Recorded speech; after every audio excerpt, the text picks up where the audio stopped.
Video. Okay. Muscle stretch reflex is just like if you were to, do any sort of movement and like he's doing a bicep curl, if he was to do them and just like kind of immediately like come out of the bottom end of the range of motion, your muscle has it's like it holds tension, right?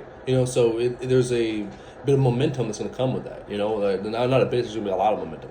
And if you were to not do that, if you were to slow it down and control it at the bottom and then go back up and control it the entire way, you remove the tension in that bottom range of motion, which then your muscle has to actually produce force in the bottom range of motion instead of just being elastic tension that's like being held because of stretch reflex. You see what I'm So you're saying? saying if it's too heavy and you have to like yank it back up? Especially if it's too heavy. Not just if it's, this could be anyway, but like if it is like if you're bicep curling a weight that is too heavy for you to be able to control, and then you get to that bottom range of motion, inevitably you're going to use your stretch reflex because otherwise you would not be able to pick the weight back up. You get what I'm trying to say? So you're going to get to the bottom range of motion, and you see people do that where they get there and they pull the weight back up like that. Oh, yeah. Because otherwise they didn't use that stretch reflex that the muscle has, and they slow the tempo down, stretch the muscle out, let it feel the tension, and then curl it back up with their bicep. There's no way the weight will come up. And what they should do is instead lower the weight and then do that. You know what I'm saying? And then that is how you actually be in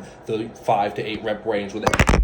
It wouldn't be like you just doing the weight or curling that 35 pounds 5 to 8 reps. It'd be you controlling it and not using that stretch reflex as part of your form, and then that being considered 5 to 8 reps, and heavy. And a lot of times that ends up being like a way less weight than you think. Like I said, for me, it's like 15 pounds each side of the bar versus where someone because think about it, because that means someone who might be smaller, just in reality, might really need to just use the bar.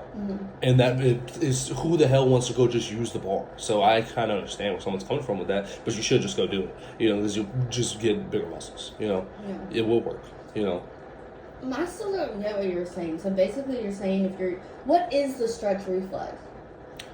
Like, think about your muscle as think about a rubber band, right?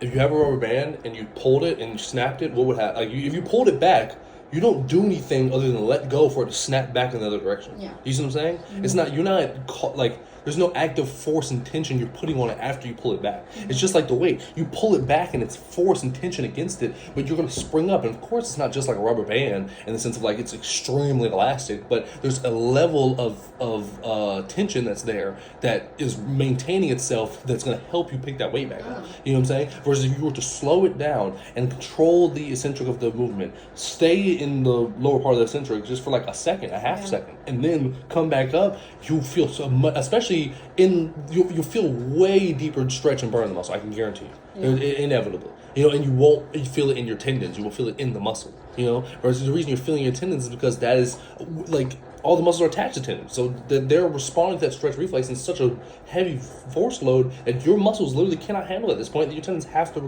be recruited as a large mover or a large part of the movement process.